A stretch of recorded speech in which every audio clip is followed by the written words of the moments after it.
नमस्कार मित्रों, आज हम इस टॉपिक में पढ़ने वाले हैं महारावल जसवंत सिंह द्वितीय के बारे में। और पिछले टॉपिक में हमने पढ़ा था महारावल फतेह सिंह के बारे में।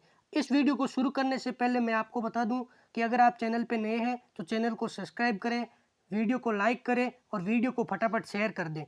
तो मैं आपको बता दूँ कि हमारे चैनल पर आपको प्ले लिस्ट मिलेगी और प्ले लिस्ट में A to Z हम इतिहास को पढ़ेंगे। तो इस चैनल पे आप बने रहिए, अपना प्यार इस चैनल पे बनाए रखें, इस वीडियो को फटाफट शेयर करें। चलिए बिना समय गंवाए हम इस वीडियो को शुरू करते हैं।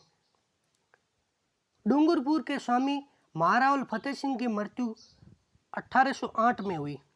उनकी 1808 में मृत्यु होने के बाद जो अगले शासक बनते हैं वो शासक महारावल जसवंत सिंह बनते हैं। महारावल जसवंत सिंह एक अयोग्य शासक थे, इन्हें योग्य शासक नहीं कहा जा सकता। अब कैसे थे वो भी हम आगे पढ़ेंगे, लेकिन ये एक अयोग्य शासक थे। इनके राज्य में इतनी अराजकता थी कि जनता इतनी परेशान थी कि उन्हें बाद में अंग्रेज सरकार को इन्हें राज्य से दखल करना पड़ा। उसके बारे में जानने से पहले हम थोड़ा जान लें कि अंग्रेज सरकार से संधि करने से पहले 1812 ईस्वी में खुदादान खां नाम का एक सिंधी आया और उसने अपना परिचय ये दिया कि मैं सिंध का शहजादा हूँ। यह कहकर उसने डूंगरपुर को घेर लिया। अब महारावल जसवंत सिंह द्वितीय लड़ने में असमर्थ थे, इसलिए वो राज्य से भाग जाते हैं और कहाँ चले जाते हैं, तो वो चले जाते हैं सराना की पाल में। वो भागकर सराना की पाल में चले जाते हैं और सिंधियों ने डूंगरपुर पर अधिकार कर लिया और डूंगरपुर में लूटमार मचाई, कई लोगों की हत्या की। उसके बाद में जसवंत सिंह को दया आती है लोगों पे और अपने राज्य को पुनः प्राप्त करने की इच्छा जगती है। अब जसवंत सिंह के जब ये इच्छा जची तो उन्होंने होलकर के सेनापति रामदीन से निवेदन किया कि आप मेरे राज्य को पुनः प्राप्त करने में मेरी मदद करें। तब होलकर के सेना अध्यक्ष रामदीन महारावल के सरदार, बांसवाड़ा राज्य के गड्डी ठिकाने के सरदार अर्जुन सिंह चौहान, ये सभी मिलकर गलियाकोट नामक स्थान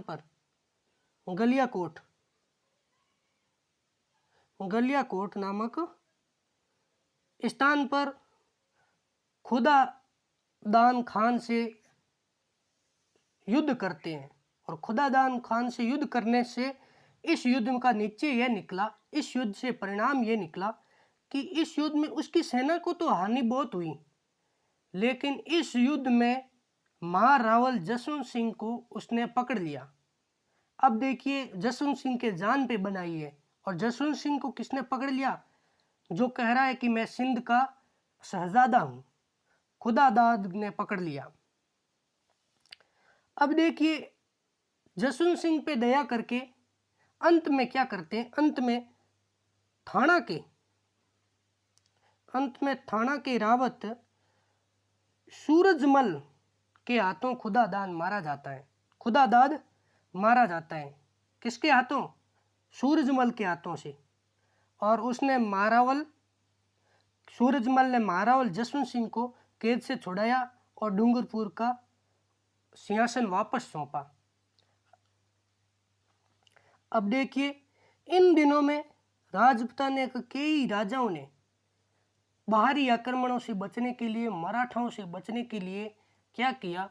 अंग्रेज सरकार से संधि कर ली। अब इतना नुबड़ा आदमी महारावल जसवंत सिंह ये भी संधि करना चाहा और इसने संधि करने के लिए मालवा के एजीजी यानी agent to governor general sir John Malcolm से आज्ञा ली और आज्ञा से कप्तान जे कॉलफील्ड के साथ 11 दिसंबर 1818 को ईस्ट इंडिया कंपनी के साथ संधि कर ली। अब देखिए अब ईस्ट इंडिया कंपनी की संधि करने के बाद गवर्नर जनरल के द्वारा काउंसिलिंग द्वारा उसे अनुमोदित कब किया गया? तो उसे अनुमोदित किया गया 13 फरवरी 1819 में। अब देखिए, अंग्रेज सरकार के अब चंगुल में फंस चुके हैं। अंग्रेज सरकार व्यवस्था के रूप में बहुत अच्छी थी। अंग्रेज सरकार ने जिस राज्य को अपने अधीन में लिया उस राज्य का संरक्षण किया, उसे बाहरी आक्रमण से बचाया, बल्कि प्रबंधन किया। अगर राजा अच्छा ना हो तो राजा को भी बदल दिया। देखिए अब कितना अंग्रेज सरकार ने अच्छी तरह से प्रबंधन किया। सभी राजपूत, जितने भी राजपूतों ने संधि की, उन सभी के यही हालात थे कि जो कमजोर था उस शासक को बदल दिया गया और अच्छे प्रबंधक, अच्छे शासक को बैठा दिया गया। बड़ी बड़ी काउंसलिंग बनाएगी और काउंसिल वो क्या करती, प्रबंधन को संभालती। तो इसी तरह से अब ये भी एक अयोग्य शासक थे। अब ये अंग्रेज सरकार के संरक्षण में आ गए और अंग्रेज सरकार ने देखा कि भीलों का उत्पात बहुत ज़्यादा मचा रहा है। भीलों के उत्पात की वजह से अंदरूनी, बाहरी आपत्तियों से तो अंग्रेज सरकार बचा रही है, लेकिन जो अंदरूनी, राज्य की अंदरूनी आपत्ति है, भीलों के द्वारा जो उपद्रव मचाए जा रहे हैं, उन उपद्रव को कैसे कंट्रोल में किया जाए। तो अंग्रेज सरकार क्या करती है, मध्यस्थ रहकर भीलों को समझाती है। क्यों भीलों ने इतना उपद्रव क्यों मचाया? क्योंकि महारावल जसवंत सिंह इतने अच्छे प्रबंधक नहीं थे। इस वजह से भीलों ने फसाद खड़ा किया।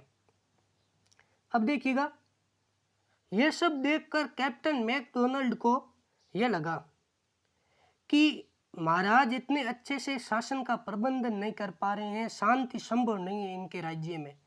तो इसलिए उन्होंने क्या किया कि मैकडोनाल्ड ने 2 मई 1825 को नीमच स्थान पर महारावल जसवंत सिंह के साथ एक इकरारनामा हस्ताक्षर करवाया। इस इकरारनामे में क्या था? तो इस इकरारनामे के अनुसार महारावल शासन के कार्य में हस्तक्षेप नहीं करेंगे। यानी अंग्रेज सरकार ने प्रबंधन अपने हाथों में ले लिया।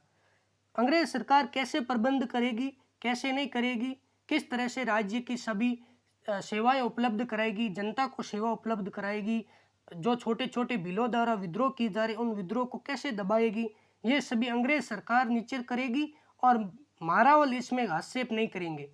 इस बात का अंग्रेज सरकार द्वारा इकरारनामा करवाया गया। और ये इकरारनामा कब करवाया गया?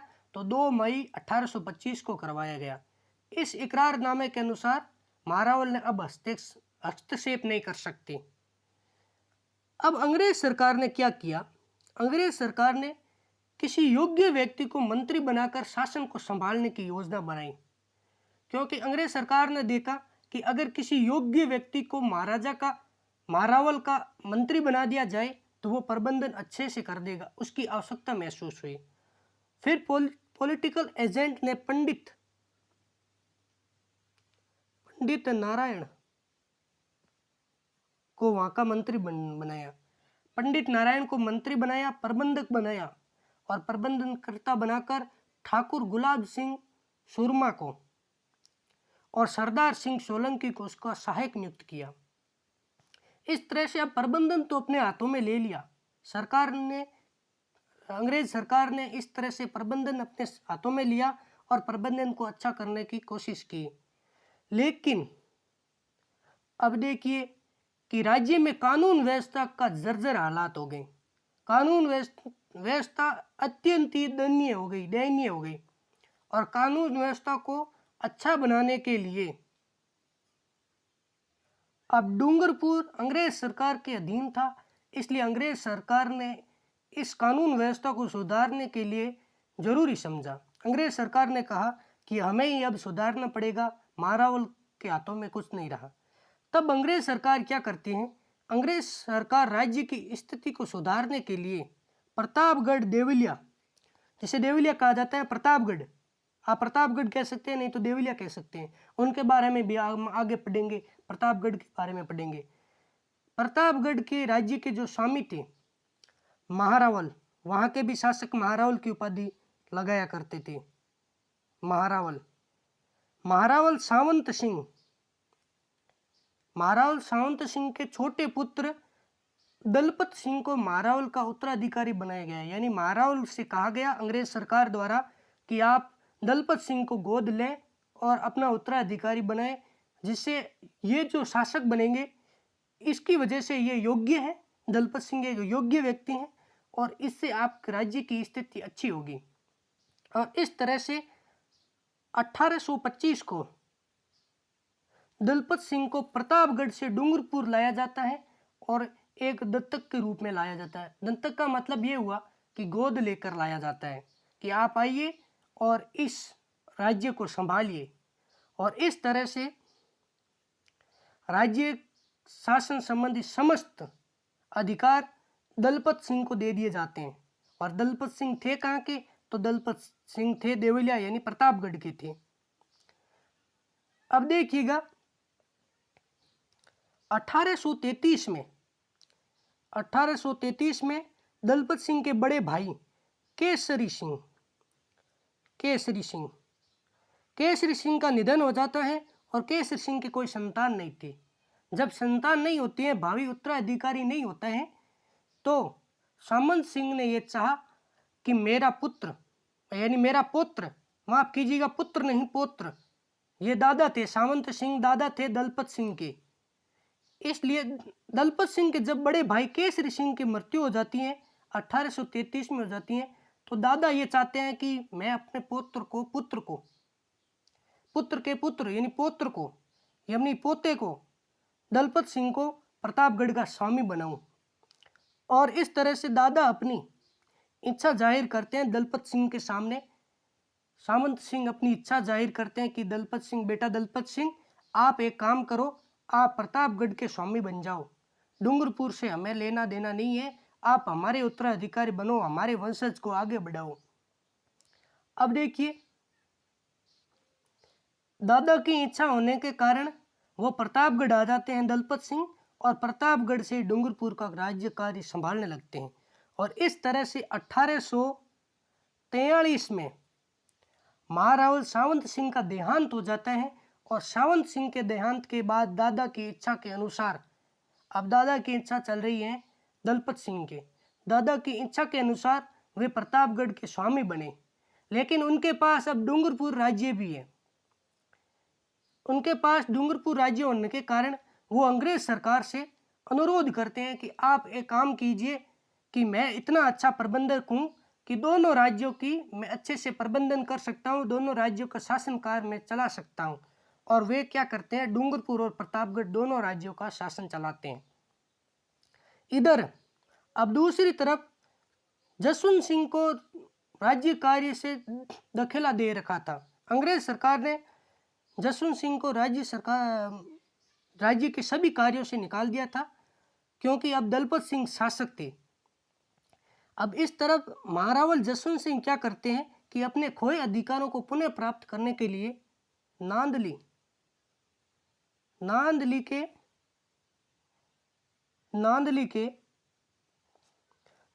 के ठाकुर हिम्मत सिंह के पुत्र मोहकम सिंह को गोद लेना चाहा। किसको गोद? मोहकम सिंह को। हिम्मत सिंह के ठाकुर, नांदली के ठाकुर हिम्मत सिंह के पुत्र थे ये, इनको गोद लेना चाहा मोहकम सिंह को। लेकिन अंग्रेज सरकार की अनुमति के बिना इन्हें गोद लेने के प्रयास के कारण पॉलिटिकल एजेंट को ये अच्छा नहीं लगा और इसलिए उन्होंने इस बात की अनुमति नहीं दी, इसे अनुचित समझा। और इस तरह से अंग्रेज सरकार द्वारा 1845 में महारावल जसवंत सिंह को पूर्णतः राजकाज से बेदखल कर दिया गया कि आप राजकाज के लिए कोई एलिजिबल नहीं है, आप यहाँ से जाइए। और उन्हें वृंदावन भेज दिया गया और थोड़े समय बाद ही उनकी वृंदावन में मृत्यु हो जाती है। महारावल जसवंत सिंह एक अयोग्य शासक था, इतने अच्छे शासक नहीं थे, वे अच्छे से प्रबंधन नहीं कर पाए, कानून व्यवस्था अच्छे से नहीं चला पाई, इसलिए अंग्रेज सरकार को राज्य के लिए सब कुछ करना पड़ा। महारावल जसवंत सिंह की जो इस बात को आप याद रखिएगा, ये एग्जाम में आप लिए पूछ भी लिया जा सकता है कि महारावल जसवंत सिंह की जो राठौड़ रानी थी गुमान कुंवरी ने डूंगरपुर में केला बावड़ी बनवाई। केला बावड़ी किसने बनाई? तो गुमान कुंवरी ने बनाई। ये अगर आपसे पूछ लिया जाए तो इसका उत्तर होगा गुमान कुंवरी ने बनाई। डूंगरपुर ने बनाई और केला बावड़ी बनाई। गुमान कुंवरी ने केला बावड़ी का निर्माण करवाया। इनके बाद जो अगले शासक बनते हैं वो शासक उदय सिंह बनते हैं। अब देखिएगा, महाराज जसवंत सिंह के वृंदावन चले जाने के बाद उनकी मृत्यु हो जाती है वहाँ पे, और वहाँ पे जाने के बाद वहाँ के सरदारों ने डूंगरपुर और प्रतापगढ़ दोनों राज्यों को पृथक पृथक कर डूंगरपुर को अपना ही वंशज बैठाने के लिए अंग्रेज सरकार से निवेदन किया, और जसवंत सिंह की रानियों ने भी इसी के साथ निवेदन किया, और उनके निवेदन पर वे उदय सिंह को गोद लेते हैं। तो उदय सिंह के बारे में अगले वीडियो में पढ़ेंगे। जब तक के लिए घर पे रहें, सेफ रहें।